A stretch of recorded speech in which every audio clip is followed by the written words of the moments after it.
Now, in the past, I've interviewed a few guests about meditation, and it is a tool that you can use to explore the path to improve your consciousness level. But there are other tools that are better. And I used to use these types of tools that are conventionally viewed as meditation, but I've identified better strategies that I'm going to discuss and explore with our guest, Carin Winter, who has been doing this for a long time and actually teaching children how to do it. And the interesting irony is that children, yes, children, are likely the best meditators on the planet.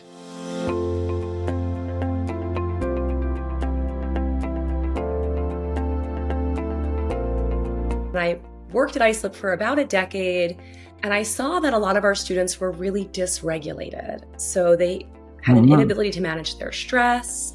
They had a lot of anxiety, depression, substance abuse, and it was shocking and devastating. And we needed a solution. At the time, I owned a yoga studio as a side hustle because, educators don't make a lot of money. And I recruited about 7 yoga teachers that were stay-at-home moms that had degrees in social work, psychology, and education. And they assisted me in building out this curriculum. And we all went in once a week for 8 weeks to these 17 classrooms.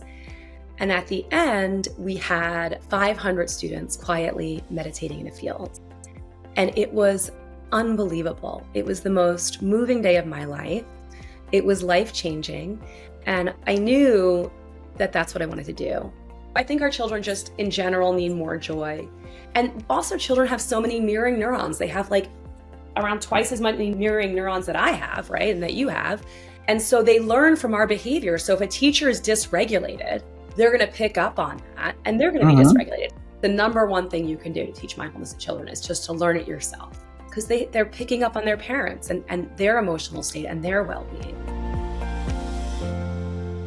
Welcome, everyone. This is Dr. Mercola helping you take control of your health. And today we're going to have a really fascinating discussion about meditation and consciousness. And the facilitator for that is a woman I met at the Documenting Hope conference in Orlando a few weeks prior to this recording. And I met her in the exhibit section, and she had shared her interest with me in meditation and what she was doing. And I thought it sounded intriguing because I definitely had a pretty significant meditation practice, and I thought I understood it. But since the time we met, I've actually done a lot of exploration. We'll talk about that in a moment. But I've changed my views on things quite a bit. That's what I'm always doing. I'm always in a process of revising what I understand to be true. So, but we're going to talk about the meditation first, and then we'll get into that. So, Carin Winter is a pure soul who strongly believes in the value of meditation to improve consciousness levels. And in an effort to expand that awareness to others, she's developed an organization that is committed to teaching children how to do this. And I will let her take it from here so she can. So Carin, why don't you tell us a little about your journey and how you got here and what your organization is all about? Great.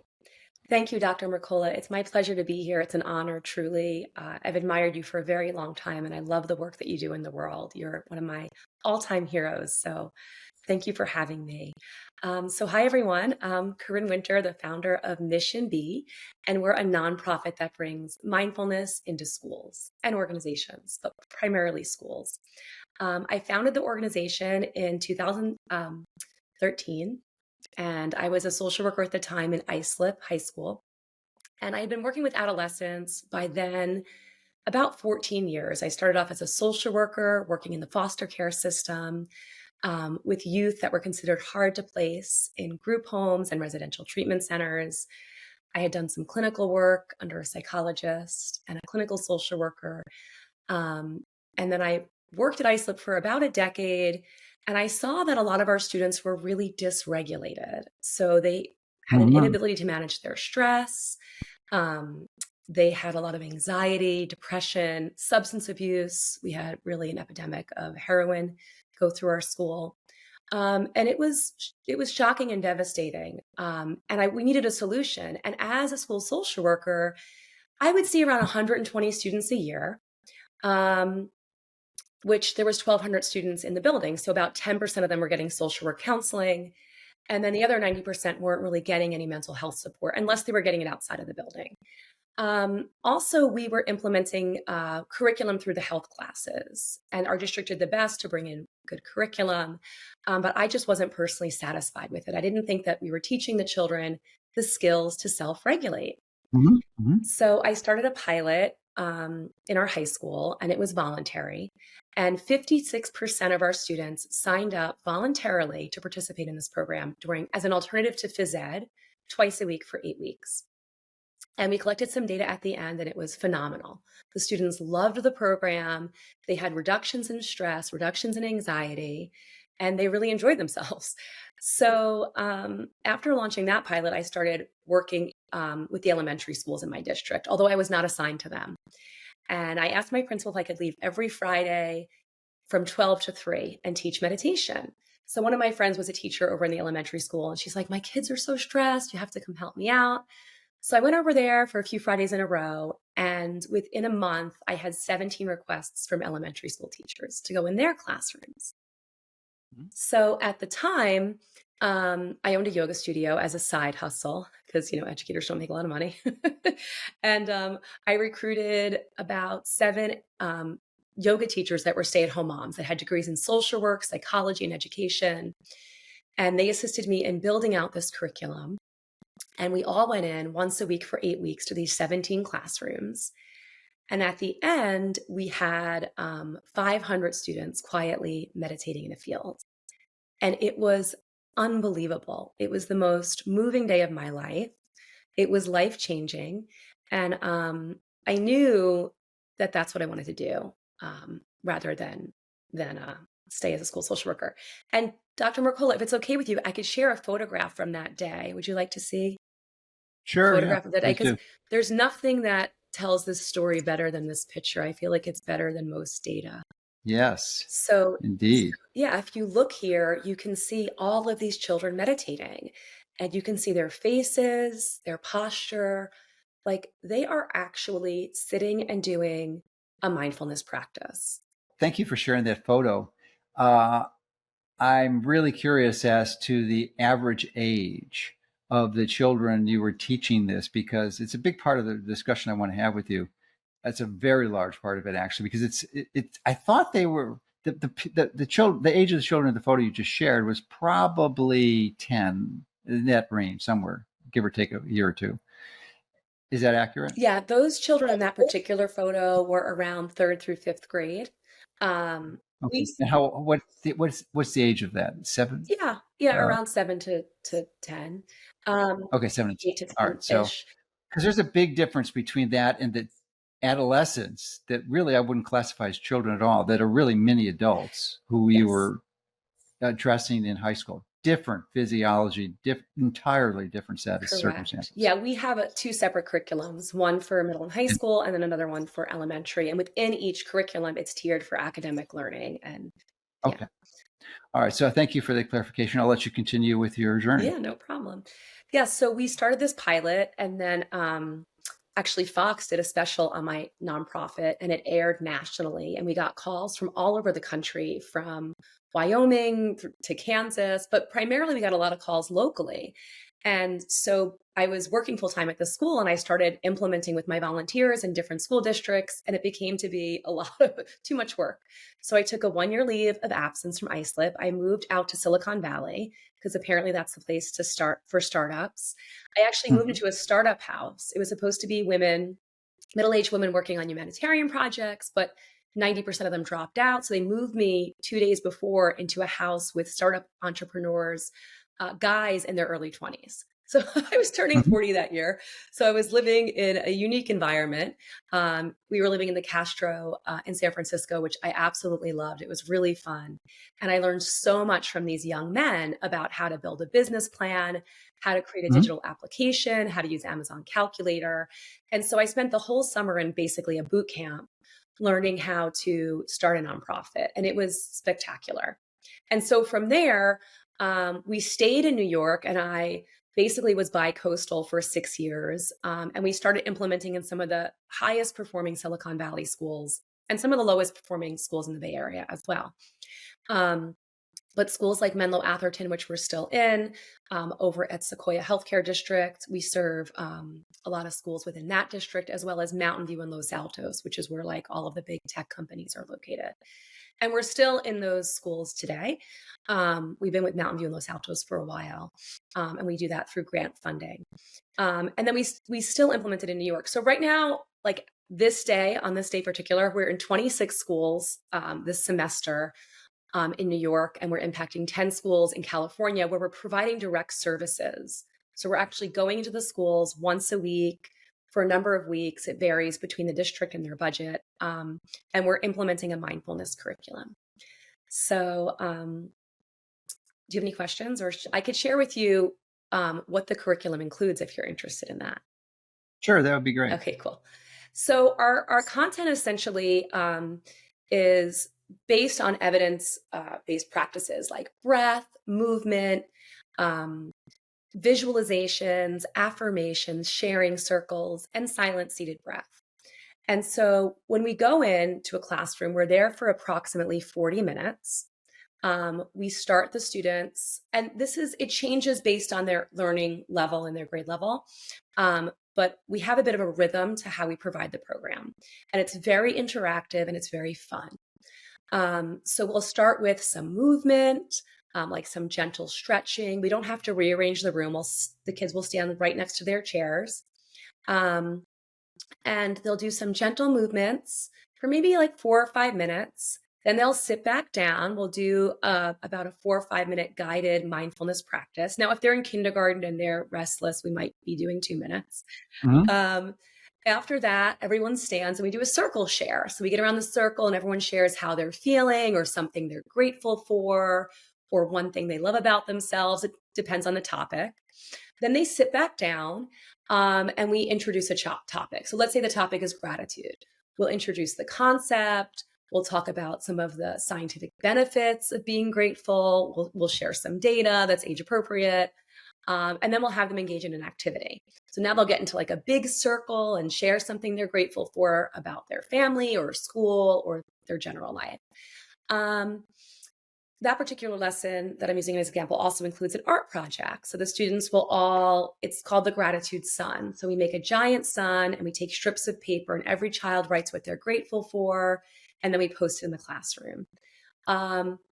So that's kind of the rhythm. And then it ends with a visualization. So the students will close their eyes and we'll take them to either a beach or a rainforest because children are imagination deprived these days, thanks to technology. And they'll sit and they'll do a visualization and we'll close with an affirmation. And depending on their grade age, they'll either say what they're grateful for out loud, or they'll say their affirmation out loud. And then we'll wrap it up and we'll ring the bell and time is up. And we'll do another sharing circle sometimes at the end if we have time. And if we have just a few more minutes, we'll play a game. And the games tend to be interactive and fun, and they can get the kids a little rowdy. So sometimes we don't always do the game. But if we're okay, we really knocked them out, they're really sleepy, let's get them amped up again, we'll play like a fun social emotional game. Like one example is car and driver. So we'll play like reggae music or something upbeat and fun. And the child in the front will be the car. The child in the back will be the driver. And the car's eyes are closed and they're directing them around the room. And it's a trust building game and a team building game. So we integrate a lot of games and movements. We also take the children outside. They are nature deprived. They need vitamin D. They're locked in a building, from 8 a.m. to 3 p.m. Sometime during winter, they have recess inside, which I believe they should be able to tolerate the cold for the most part, right? At least in New York. And so, we think it's really important. So unless it's teeming rain and they're going to have to wring out their clothes, if it's a light drizzle or some snow or a little wind, nothing stops us. We take them outside. Mm-hmm. They do a mindful walk where they feel their feet on the earth. They're welcome to take their shoes off if the teacher's cool with it. We've had them hug trees, we're tree huggers. And then they sit down and they find something loose in nature, whether it's a blade of grass or a leaf, and we sit in a circle and everyone describes, kind of like show and tell. This is what we got. And we look at like, how the leaf is so similar to our palm, right? And really give the children a time to integrate and engage in nature. We have about 12 different topics. So we talk about, the lesson 1 is about neuroscience. So essentially there's like a rhythm to the lessons, and then there's the topics. So do you want me to get into topics? How do you want me to go through some of the topics? I don't have to go through all 12, but maybe just a couple of them. Yeah, that sounds good. Okay, cool. So lesson 1's about neuroscience. So we teach the children about the amygdala. You have one here and here, and it's the alarm center of the brain. So if you see tell the students, if you see a tiger in the jungle, your amygdala is going to go off and you're going to run and hopefully escape this tiger. But there's no tigers hanging around, Islip, New York. So there's the paper tiger, right? There's state tests, there's deadlines, there's homework. And sometimes our amygdala goes off because we have to stand up and speak in front of the class, right? And that can be fearful, cause fear. So we can take a deep breath and calm the amygdala. And when we do that, it allows our prefrontal cortex, which is right here, which is responsible for higher order cognitive functioning and information processing, and our hippocampus, which is responsible for memory, to function better. And so the children, even in kindergarten, they learn the word amygdala, which is so cool, and they say it, amygdala. And as they get older, we teach them a little bit more neuroscience. We teach them about the sympathetic and the parasympathetic nervous system. When you're stressed, you're in a sympathetic state. When you're not stressed, you're in a parasympathetic state. And that mindfulness is a practice. And that the more frequently we practice these breaths, the more we're able to self-regulate and calm down and focus and relax. And so even kindergartners want to know, why are we doing this? They're fascinated by the neuroscience piece of it. And the neuroscience piece is an important piece for even a young child to understand. So after lesson 1 in neuroscience, we teach them, in lesson 2, we teach them about digital detox, which is part of meditation. Our phones are very disruptive. We have 75% of kids, I read in one study, are up at night with their phones. With blue light. Yeah, this technology did not exist in the last generation. Exactly. It didn't. So it's a perversion of biology. Absolutely. So I'm glad you're doing that. Yeah, it's terrible. And so, my dad had a beeper. I was born in 1974. My dad had a beeper. That was like, our computers were black screens with orange font. Yeah. And now they have a monochrome. I remember those days well. Yeah. So, so we teach them about digital detox, and we don't just lecture them. We talk about the fact that the way technology affects us, and how it affects our sleep, how it affects our levels of empathy towards one another, how only 2% of people can actually multitask, and the average teen checks their phone about 150 times a day. Adults tend to be somewhere in the 70 to 80 range. Unless you're like an entrepreneur, then you're probably checking it more than a teenager. But, children report that 45% of teens report that they're on their phone on basically a consistent basis. And they get on average about 239 alerts from their phone a day, which is really Oh my gosh. Yeah, 239 was the data. You know how many alerts I get a day? How many? 0. Nice. If they're there, I never look at them. So it's essentially 0. Yeah, that's great. I love it. Yeah, the only thing I have on is when it's not in sleep mode or mindfulness mode, I have a text message come through. I never get email alerts. I don't engage in social media on my phone. Good. Perfect. Yeah. So I have to be a role model, right? You have to practice what you preach. Yes, absolutely. And can't be a hypocrite. Yeah, exactly. So the students we do this one activity, which is really impactful, and we get them in groups of 3. So one of them will be texting, the second person's trying to engage them in a dialogue, and the third person is a witness. And then we time it for a minute, and they all switch for 3 minutes, so they all have an opportunity to be in each position. And at the end, we ask them, how did that feel? How did it feel to be the observer? And almost in every class, they say, I can't believe that this is how we live, Mrs. Winter. Like, I can't believe it's so rude, and the texter says they felt rude, they felt disrespectful, the person trying to engage them felt ignored. And we remind them, like, well, this is how we're living, and Mm-hmm. we're living in a Mm-hmm. distracted world. And all the data that shows the importance of being present, making eye contact. And then after that, they do an activity where they walk around the room and they say, I'm here to be seen and I see you. And they make eye contact and they give a little heart. And it's about connecting. Mm. So those are just some examples of what we do in the class.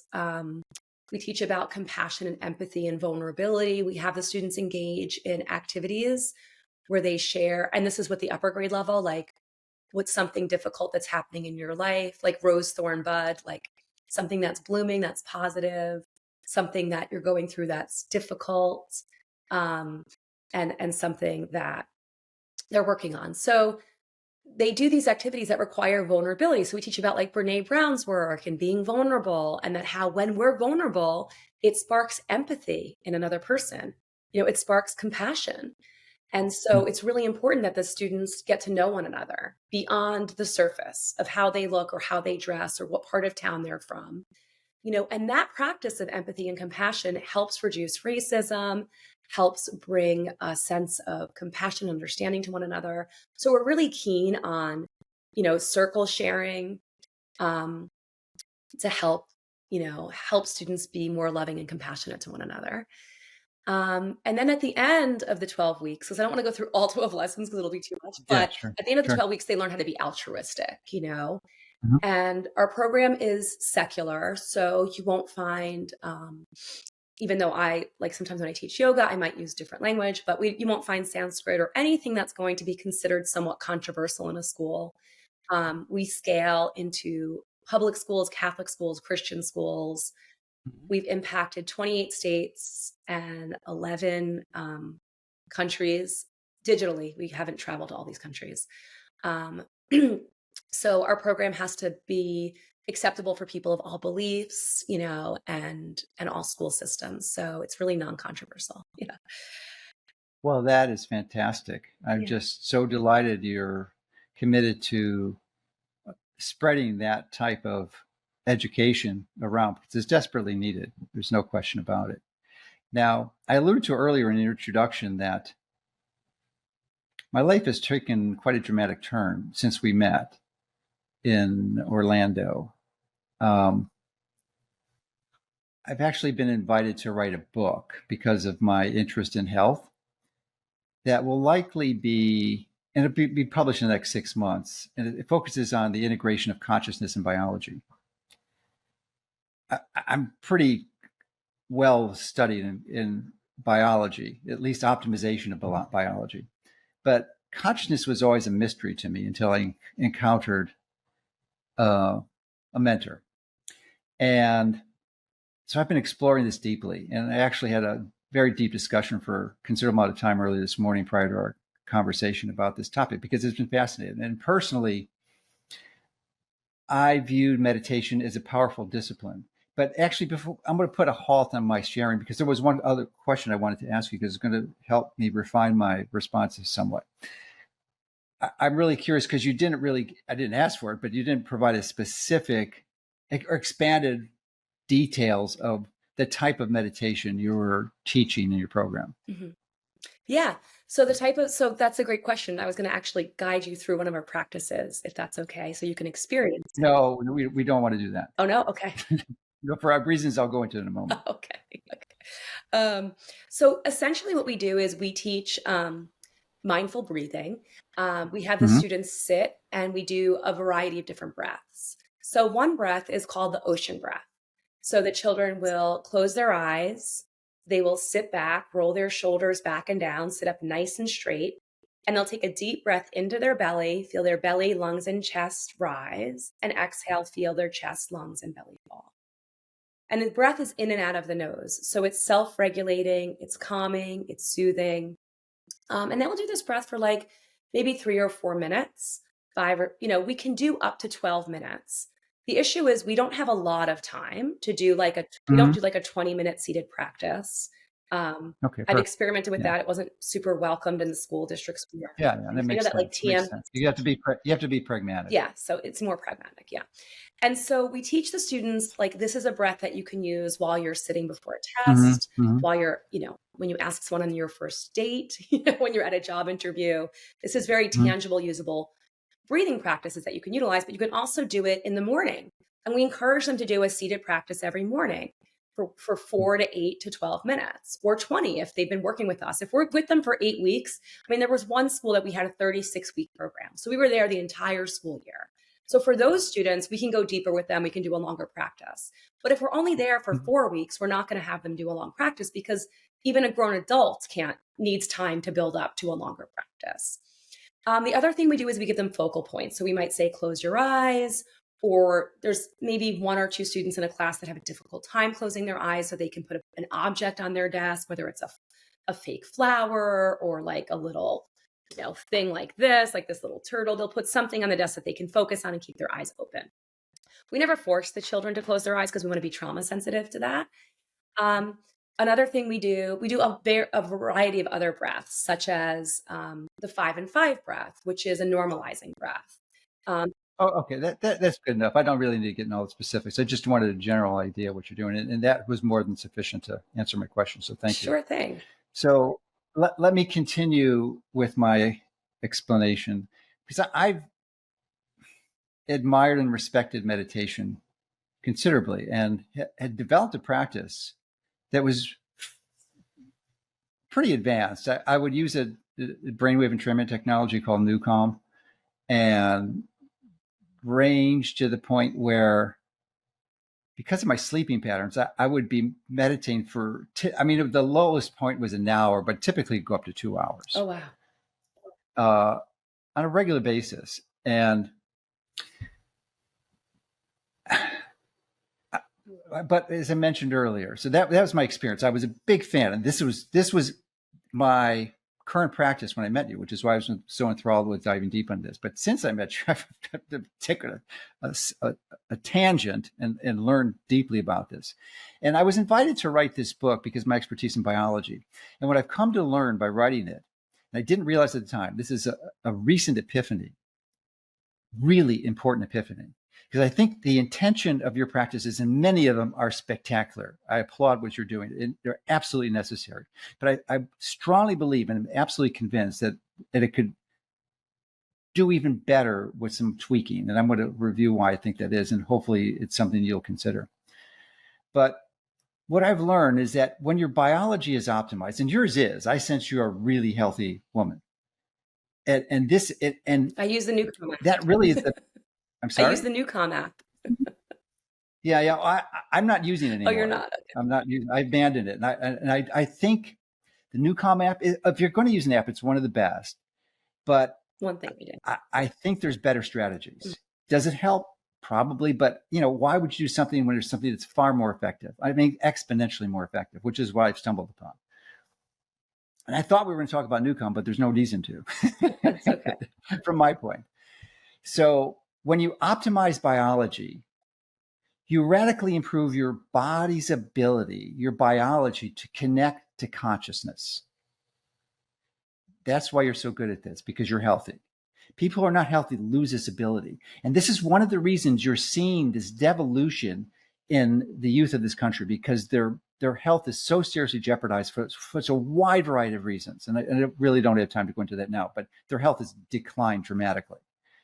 And when that happens, your ability to connect to consciousness is seriously impaired. So that's the first item of agenda. Obviously, that's not within your scope of what you're doing now, but it's just important to understand. About it. Anecdotally, I'm sorry? Anecdotally, I could talk about that in witnessing children in the group home that I worked, getting food from the state. Gosh, I'm sure. Yeah. It was horrible food. This was 20 years ago. I worked there. I was 28. I'm 49. And I tried to do an intervention. It was a nonprofit organization that I worked at. And I said, we have to change the food for the children. They're overweight. They're obese. They're not healthy. Mm-hmm.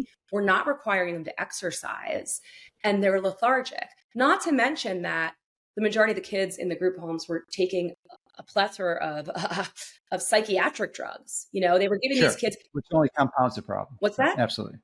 It only compounds the problem. Yeah. So if you're taking a child that's experienced severe trauma, poverty, and all of these things, and these were children that didn't even have like a strong diagnosis of a severe mental illness. They had maybe some mild depression or, adjustment disorders, things that were not really super, that you wouldn't want to highly medicate someone for just an adjustment disorder. Well, there's virtually almost never an indication to give someone a psychiatric medication. Exactly. Because it's just an ignorance of biology that causes them to do that. Right. So the point is that they were over medicating these children. They were on in my one house, they were on 2 or 3 psychiatric drugs.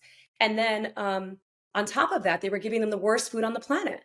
Like, government cheese, the lowest. I was researching the grade of food that they were giving us. It was basically the lowest grade food you could sell in America. And because they were profit driven, and that's the overriding variable is to improve the finances. Yeah. So I started teaching mindfulness in the group homes, and I saw really good results. But when you're combating that with poor health, it becomes an issue. And if you want to talk about psychiatric drugs, I actually lost my sister Beth, and I don't remember if I told you this at the conference. And I'll show you her photograph as well. But I lost my sister Beth 20 years ago in 2003 to a side effect of Paxil. I couldn't agree more. The SSRIs, the serotonin reuptake inhibitors, Paxil of which is one, there is never an indication to use that drug or Prozac or any of the SSRIs. They will invariably make you worse. Yes, they may pacify you, they may quiet you, and your symptoms may be more tolerable to those around you, but it absolutely will make your health worse. Yeah. And in cases like your sister, it can kill you. It absolutely increases the risk of suicide. Yeah, and they're black box warning labeled for children. Yeah, absolutely. Altogether, so no one can prescribe them to children. Yeah, so my entire 50 years I've spent seeking to understand how to optimize biology. And I've actually, not arrogant about it, but I've become world class in this. There's not many people on the planet who understand this better than I do. And that's why I was invited to write this book. But I never understood that optimizing biology improves your consciousness level. And if you don't have that, it won't work. It will be seriously impaired. Mm-hmm. Seriously impaired. So your observation was spot on. And because you were healthy, your perception was accurate. You really perceived reality at a very fundamental place. So that's a whole separate topic. Mm-hmm. But so we're in agreement that you have to optimize biology. And this is a new appreciation that I just learned the last 2 weeks or so, that optimizing biology improves that. And and I actually gave a presentation on this before I understood it about this topic. And I said that, but I wasn't aware that that was the case. Mm-hmm. But now I'm confident of it with 100% certainty. Right. So that's the basis of it. But what I want to share is my experience with meditation is transformed. So I was meditating. Let me go into another point. One of the benefits of optimizing your biology, and this I never understood either. If your biology is fully optimized, do you know how much sleep you need a night? 7 hours, 6 hours? No, 7 would be the answer if you agree with Matt Walker and all the other sleep experts who don't understand optimizing biology. And the studies are really clear. Mm-hmm. Really clear. You need between 7 to 8 hours a week. And if you ever think about violating that rule, you will prematurely sabotage your lifespan. Wait, did you say you need 7 to 8 hours a week of sleep? Or no, asleep. Oh. I'm night. I'm sorry, I meant a night. I said a week. I meant no. 7 to 8 hours a night. Okay. That's the established norm. That's what everyone believes. And and there's literally hundreds, thousands, tens of thousands of studies to support that. Right. But what those studies fail to integrate is they don't appreciate what optimizing biology looks like. Mm-hmm. And it's an interesting component of this because when you optimize biology, you improve your body's ability to efficiently create more cellular energy. Yeah. So, if I'm sick, I can't meditate. Like if I'm not feeling well, I'm not going to have a good meditation practice. Well, I'm going to hopefully convince you that that's not the case. Okay. It's the case from your definition of meditation, but my definition of meditation just exploded this morning. I mean, this is how new this information is, okay? Which was inspired and catalyzed by our interview because I wanted to explore this topic. So ideally, meditation is connecting to that energy. And there's the way that you know that if you're doing it, because how I learned this morning that I'm meditating a lot. Do you know how much of the day, my wake time, I'm meditating? Take a guess. You might be 2 shocked. hours, 4 hours? No, that's a good Going question. high. No, 78% of the time I'm awake, I'm meditating. Wow. That's impressive. Okay. You're 78%. in a Now, meditative I am state, not. or you're actually sitting That's right. It's a matter of definition. vacant? It's a meditative state, which is the intention of doing the meditative practice that you described earlier, and Right. is widely acknowledged as the way to do this. But those are disciplines that take us away from the true meditative state. And I was shocked.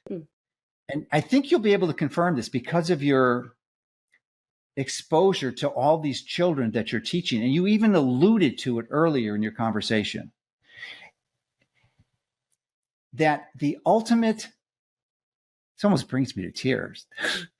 The ultimate meditation is when you're playing. Yeah. When you're playing. And kids do that all the time. Right. You don't have to teach a 3-year-old how to meditate because they're meditating close to 100% of the time if they're healthy. Right. So that's why these younger kids, in kindergarten, I was impressed with your efforts to get them out of the meditation state that you taught them for, this deep relaxation and play. And then you were teaching them a play exercise, which is exactly the ultimate meditation, because the purpose of meditation is to get into this timelessness moment where you're not connected to time, where your mind is not focused on everything. It just time becomes, it's absent. Right. It's not there. You're in this timeless state. And that's what kids do almost all the time until they're screwed up by our culture and our perversion of the food they're getting and the electronic assault on their minds. Right. It's all decreasing their ability to increase cellular energy and connect to the energy they're sourced from. Right. Yeah, I agree with you. We actually, I was in a kindergarten class. I was in about 10 kindergarten classes last week with half the students had autism and other disabilities that are in regular ed classes. And basically we did play almost the whole time. We did the butterfly breath, which we're perfect. Yeah, we're moving around the room. And my guess is you in real time figured that was the right choice. Yeah, well, I had a list of animal breaths. So and there's so much. But you chose not to use those. No, I used them. I used the animal breaths. Oh, okay. But yeah, I did switch up the animals a little bit. Yeah, I winged the animals. So I had I didn't have a dinosaur breath if there was a kid there that loves dinosaurs. So instead of doing the lion, we became the dinosaurs. You know what I mean? Yeah, you do a lot of freestyling when you're there. But we did the butterfly breath. We did the dinosaur breath. We became fish. We did all sorts of movements. And then the kids. But you were playing. You were encouraging play. Yeah, we're playing. I mean, then we have them go around. We do shake it out, We actually were in I was in a lockdown drill last week. And I don't know if you've heard about lockdown drills. They're terrifying. They just say, no, I never even know such an animal existed. I'm not surprised, but I never knew that. They say lockdown on the loudspeaker, and all the kids. Oh my gosh. It's kind of like the nuclear fallout drills that we did when I was in grade school. Get under your desk because they're throwing a nuclear bomb at you. And that's going to save you. I was in those too. And they should have collected data because I could tell them today that I was completely traumatized from those fallout drills. I said to my teacher, by the way, if there's a bomb going off and it blows out the windows, we're all going to die, whether I was in second grade. Yeah. We're at our desks, we're in the hall. And she was like, that's enough out of you, Miss Winter. But, because you knew the truth. Yeah, she didn't. I was not afraid to say the truth, even in second grade. Yeah. So, that's why you're good at what you do. Yeah. So last week, I have to tell you, it was traumatizing. I'm in the school. I said to the teacher, is this a real lockdown or is this a drill? She said, they don't tell us. They don't tell the teachers if it's real or if it's fake. So the teachers completely dysregulated. We're not sure if there's a school shooter in the building or whatever. So I'm with these students for 10 minutes, huddled in a tiny little corner. It was about 5 by 5 feet, but their little bodies are so small because they're 5 years old. So we're all huddled together, knee to knee, shoulder to shoulder.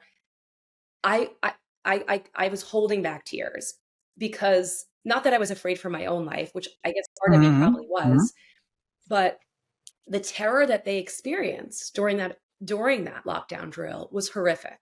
So I had just only been in the class for 2 minutes. I just introduced myself and then it went lockdown, lockdown. So then we're sitting and waiting and I said to her, no one's going to tell you if it's real. And then we heard click, click on the door and she goes, oh, that's just the principal checking, the door. But I'm thinking, well, is it the principal or is it a school shooter? Because I still don't know. No one's validated this. So the drill. Excuse me for interrupting, but now I never realized what the purpose of the lockdown was.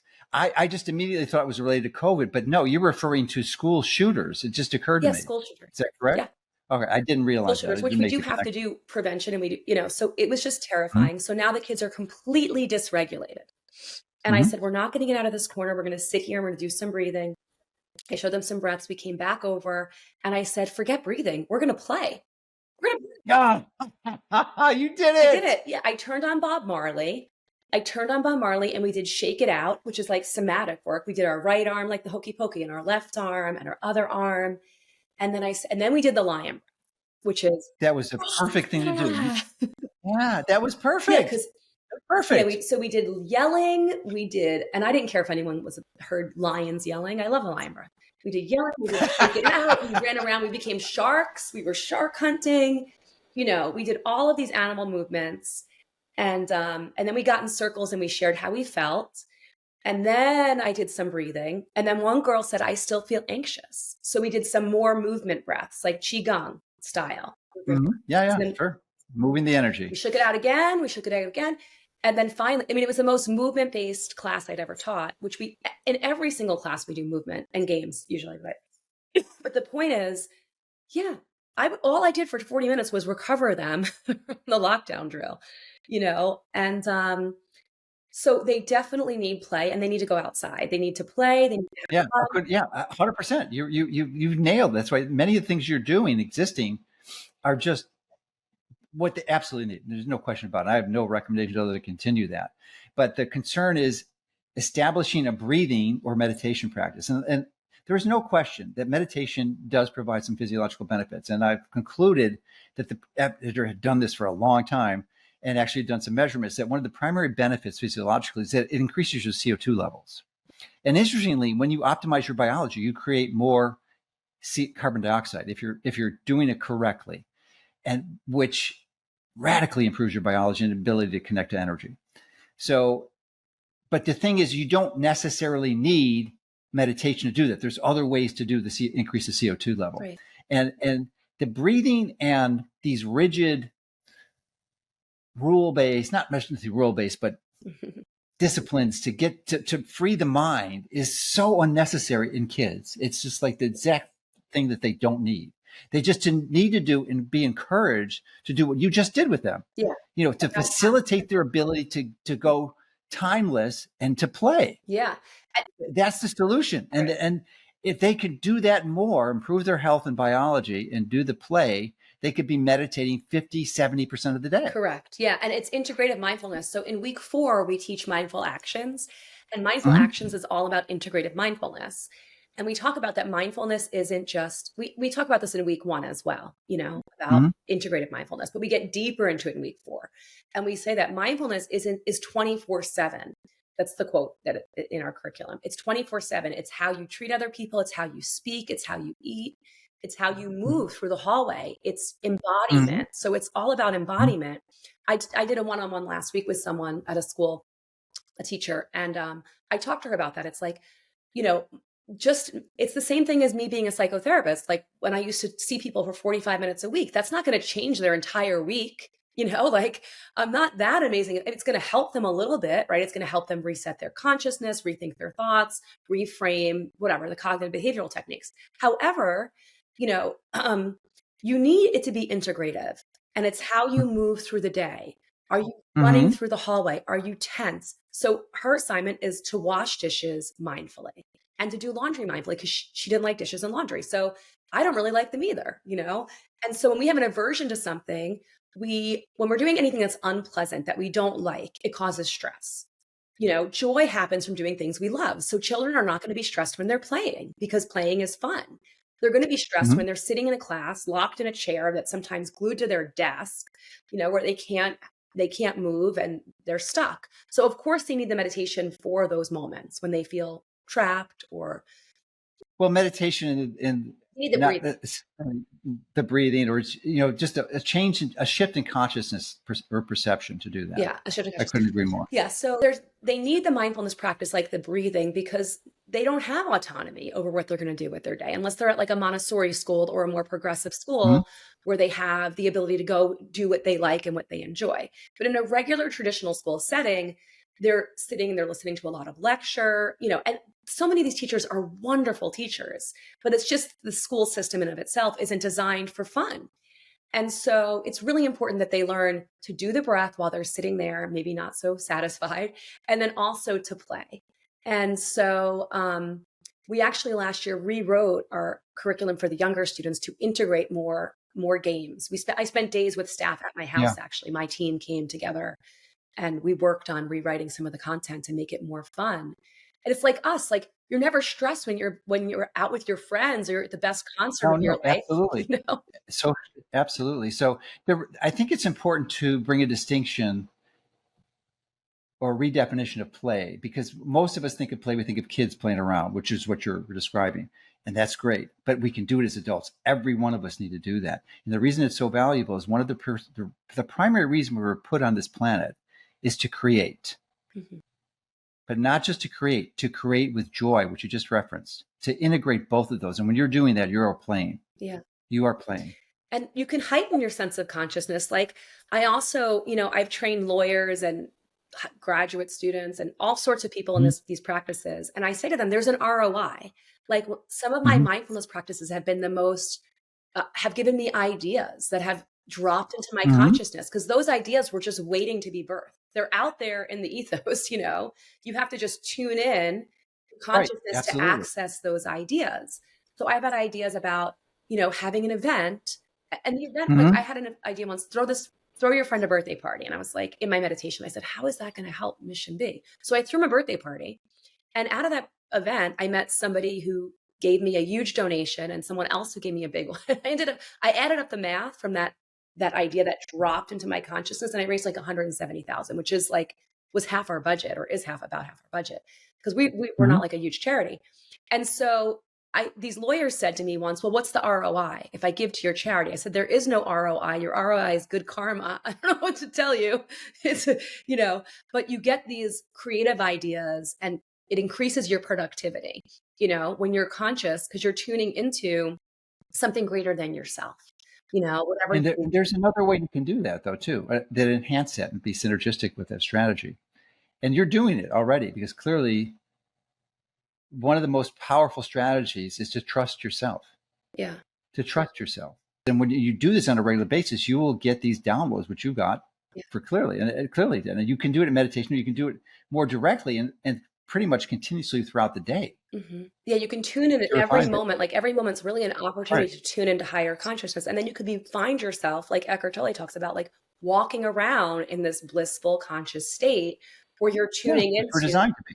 yeah, you're tuning in, you're receiving messages of higher consciousness and you're tuned into whatever. Everybody has their own definition of what that is, whether it's God or a higher power, but we're all tuning into that. And then when you are in that zone, you're going to get closer to your highest healing purpose on this planet.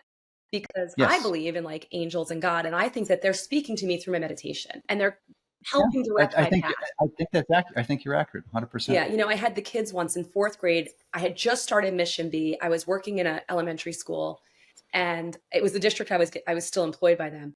And we did a meditation, and we talked about Mr. Miyagi from Karate Kid because they were reading the book Karate Kid. Mhm. And I talked about Mr. Miyagi and how he's embodied, and he's a small dude, but he can like chop through concrete, and the power of his mind Mhm. connected with the strength of his body, and what a mentor he was for I forget the Karate Kid's name, but I just called Ralph Macchio. What a mentor he was. And then we did it from that discussion. We did a meditation. I said, I want you to envision someone there with you in your meditation that you love and admire and that you look up to. And I was playing Enya, and all the children had their eyes closed. And all of a sudden, Mhm. I felt this sense of divine grace in the room. And I looked around, and 4 of the 20 kids had tears rolling down their face. Not like sobbing, just like an adult would have, just rolling down their face. And I looked at the teacher and she had tears. And I was just saying, close your eyes, imagine you're on a beautiful beach, you're there with someone you love and care about, a mentor, teacher, someone you trust, and imagine that they're sending you unconditional love. Mm-hmm. So when we opened our eyes, the students, this little girl raised her hand. She said, Miss Winter, I felt my uncle that died. And this other girl goes, I felt my grandpa. And then this boy goes, I saw God's face. I was like, I'm in trouble. Wow. Like, Wow. How old were these children? fourth grade. So Oh, like yeah, 9 or yeah. 10. See, that's when the transition starts to occur. Yeah. Earlier, I mean, they get out of this natural, spontaneous ability to meditate spontaneously. Mhm. They start to lose it because of the culture and how we're perverting their biology. Right. Mhm. Yeah. So it was fascinating. I was so moved by that moment. I said, this Mhm. supersedes psychology. Like they're tuning into a higher force. They're tuning into Mhm. God and the angels. And it was so beautiful. And I didn't initiate that. Yeah. It just happened. And I felt that grace come through. And so that's the Mhm. type of consciousness we're opening up to. And I think that children That's have an beautiful. innate ability to be intuitive. They have very powerful gut instincts. Their prefrontal cortex is still developing till they're 25, but their gut instinct is probably stronger than ours. And Yeah, they could be our teachers. They really could be if we let them. absolutely, if we allow them, and if we allow them if we validated their intuition, and talking Mhm. about using your gut instinct and using your intuition, using your wisdom, and Well, intuition is just another way of trusting yourself. exactly, But that's you're right. wisdom, That is the right? goal. That really is one of the greatest spiritual lessons that you could have is trusting yourself. Yeah, and being confident. And they surveyed middle schoolers, and the one thing they all want socially and emotionally is confidence, which Yeah. comes down to trusting yourself, right? It's a cousin of trusting yourself. You're Yeah. right. It's an absolute cousin. They're really similar, really Yeah. similar. So I think that, and then we've collected tons of data on these students. We had uh, a young woman at Stanford University doing her graduate senior thesis on our program, and we saw radical changes and improvement in mood. There was like 20 something kids in her small little cohort study, and I think it was 26. And all but like 2 or 4, I think it was 4 kids were unhappy, were in a negative emotional state, frustrated, angry, upset. And by the end of the 12-week program, it was the opposite. It switched. 2 felt Mhm. okay, um, and 1 was unhappy, but the other students, the other 23 students were in a positive emotional state. So it's like if you don't learn social and emotional learning, you know, you're not going to know it. Like if you don't learn math and you don't know English, you're not going to know how to do 5 plus Mhm. 5 because no one ever taught you 5 plus 5. And Right, so right. social and emotional learning has to be an integrated part of the curriculum if we want to improve, well-being and consciousness and social and emotional health and mental health. Really, it has to be taught to the student. Well, mental health is just an absolute artifact of doing those things. Correct. Yeah. You're good. If you're tuned up, You're you're going to feel healthy. yeah. It's just spontaneous. You don't have to do anything special. It just happens. Yeah. Yeah. So I think our children just in general need more joy. And also children have so many mirroring neurons. They have like around twice as many mirroring neurons that I have, right? And that you have. And so they learn from our behavior. So if a teacher is dysregulated, you know, they're going to pick up on that and they're going to be Mhm. dysregulated. The Mhm. parents are Yeah. fearful. During the pandemic, a lot of people were in fear and anxiety, and our children felt that, and so that's Mhm. why it's so Sure. important. I tell parents when I teach a parent workshop, I said, the most important thing you can do is to regulate your own stress. Forget about teaching mindfulness to your kids. Spend a year just learning it yourself, send them to us. We'll Yeah. teach them until, until you've got it, because a dysregulated parent is going to mean a dysregulated child because they're picking up on their parents and their emotional state and their well-being. So I really, the same thing with teachers, we talk about self-care and personal practice, and that's a really important component of teaching mindfulness to children. It's the number one thing you can do to teach mindfulness to children is just to learn it yourself, because they're going to Yeah. mirror you, they're going to shadow you. It's essential. It's an absolute requirement. Yeah. And Yeah. so, we train teachers in this stuff. We have a couple models. One model is we go into schools and we teach in schools once a week for anywhere from like Mhm. 4 to 30 weeks. The second model is we do online training for teachers. Anyone who's watching this, I can give them a 50% off coupon to that. It's only like $225 or something for a 6-week course. And we teach them all 12 lessons, and we give them videos, and they get short practices alongside of that. And then the other thing is we just opened an office, our first office, and we've been in business 10 years, right in Islip, New York. And we do one-on-ones with families, parents, teachers, anyone that needs it, any member of the community, So I think that those are our 3 models. And then we have online recordings that folks can access for free of how to teach simple meditation practices. So we're primarily in Silicon Valley, like San Mateo, Santa Clara County, but we've gone to Wyoming, we've gone to Florida, we've gone to Connecticut, we've gone to Jersey, we've gone all, Austin, Texas, we've gone all over the US. So anyone who wants us to come help them, we're there, and we're a nonprofit. So we accept donations, and we welcome them. The pandemic was really hard on schools that were serving, on nonprofits that were serving schools. Our budget went from like $550 to $350, and right now it's around $250. It's like we're still recovering, from the pandemic. We got a small amount from the PPP, the first one. But anyway, the point is that, there's only 160 or 180 days of school, and only 120 that we can serve, because the first 30 days and the last 30 days, the schools are too busy for us, So we can't make our full budget in 120 days. So we need donors and supporters. We're actually looking for advisory members and volunteers right now, and ambassadors. So if anyone's listening to this and they want to volunteer for an awesome charity, we're in 36 schools. I'm the only full-time person. So our overhead's low. We have like an administrative assistant and a director of programs. They're both part-time. And then the rest are our educators, So. Okay. So how does someone find out more details about that? Yeah. So it's missionbe.org. Just go to missionbe.org. There's a donate page. It's missionbe.org/make-a-donation. But if they want to volunteer, I'm sure there's a link to it on the home. There's a link to it on the homepage too. Oh, right? Yeah, there's a link on the homepage, and they could and my email's on the homepage, and my phone number's on the homepage. Like basically, I'm very, very reachable. People can email me, phone me, text me, whatever. So we're looking for volunteers. We're looking for donors. We really definitely need support for sure, because we've gotten a little hammered, but we're recovering, and we're staying positive. But the work we do is really beautiful. Like it's also aligned with, like if there's any administrators listening, like all of the standards. New York State has some of the most strict standards for education. Onerous. Yeah. So it's aligned with SEL, anti-bullying legislation, mental health legislation, and it's all done in a way that's non-controversial. Like I said, we're welcomed into Catholic schools, into Christian schools, into public schools. And so administrators love that, because the amount of mandates that they have from the state is just completely unrealistic. I don't know how any classroom teacher could fulfill all these mandates and teach, 5 different subjects. So that's really cool too. But yeah, I think the most important thing is just keeping kids conscious, getting them to be happy in a way that's natural and obvious, like play. Let them play. What 4th grade boy is meant to be stuck in a chair for 6 hours a day? No, they weren't. That was not part of the design for sure. I can't even sit still at a conference. I'm in the hallway the whole time socializing. No matter how good the conference is, I'm always up socializing, And I think that the kids really need that. But yeah, I want to thank Beth from Documenting Hope for bringing us together. That was a great conference, by the way. Yeah.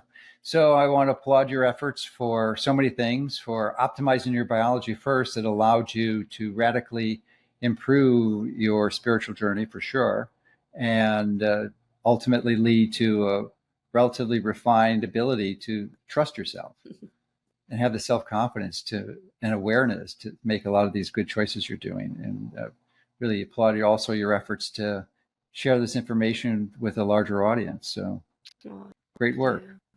Thank you, Dr. Mercola. It's my pleasure. You are one of my all-time heroes. And I was looking you up on YouTube this morning, and a bunch of stuff came up, but under every single comment it said hero here. I put Dr. Mercola is a hero, and then I scrolled down through the comments, and everybody said you're a hero.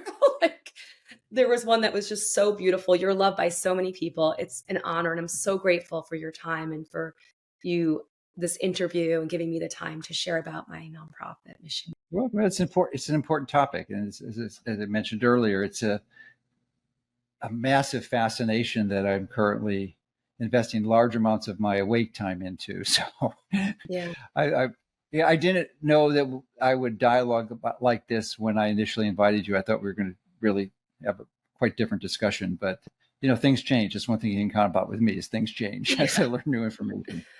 Aw. All right. Well, thank you for your consideration Thank of you so the much. insights I shared with you, and take it from there. Thank you so much for Keep up your the good work. wisdom. I'm so grateful. Thank you, everyone. All right. Bye. Thanks so much for watching. Remember, hit the like and subscribe button so you can get more videos that can help you and your family take control of your health.